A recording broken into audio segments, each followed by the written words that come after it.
আলিপুরদুয়ার জেলা তৃণমূল কংগ্রেসের জয় হিন্দ বাহিনীর পক্ষ থেকে বসন্ত উৎসব অনুষ্ঠিত হলো আলিপুরদুয়ার জংশন রবীন্দ্র সংঘ খেলার মাঠে। রবিবার আলিপুরদুয়ার জেলা তৃণমূল কংগ্রেস জয় হিন্দ বাহিনীর আয়োজিত বসন্ত উৎসব অনুষ্ঠিত হলো আলিপুরদুয়ার জংশন রবীন্দ্র সংঘ খেলার মাঠে।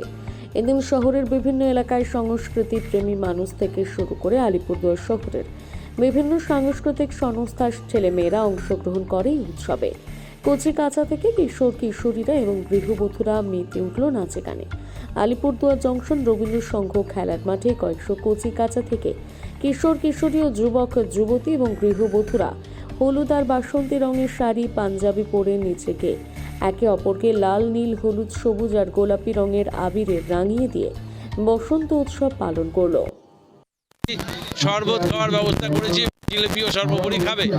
আমার ভালো লাগছে, বিশাল উৎসাহ উদ্দীপনা বাচ্চাদের মধ্যে এবং শুধু নয় গার্জিয়ানদের মধ্যেও লক্ষ্য করছি।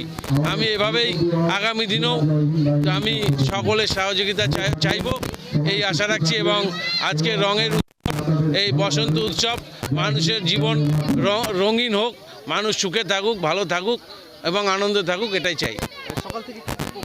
সকাল থেকে মূলত আজকে আমাদের নাচেরই প্রোগ্রাম।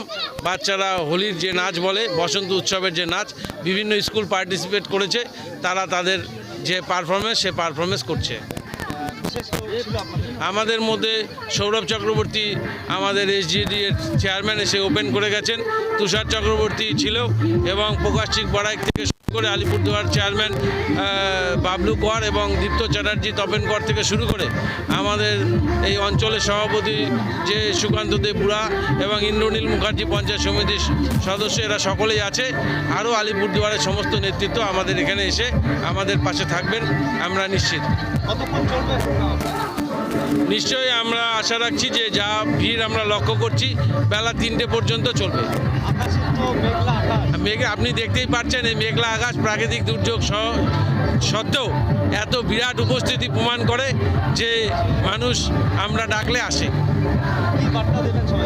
আমি তো এটাই বলবো বারবার করে, আগামী দিনে সবাই যেমন মামাটি মানুষের সরকারের সাথে আছেন, আগামী দিনেও থাকুন, যাতে বাংলা বিরোধীরা কোনোভাবেই বাংলা দখল করতে না পারে। অসীম বোস, আলিপুরদুয়ার জেলা জয় হিন্দ বাহিনীর সভাপতি।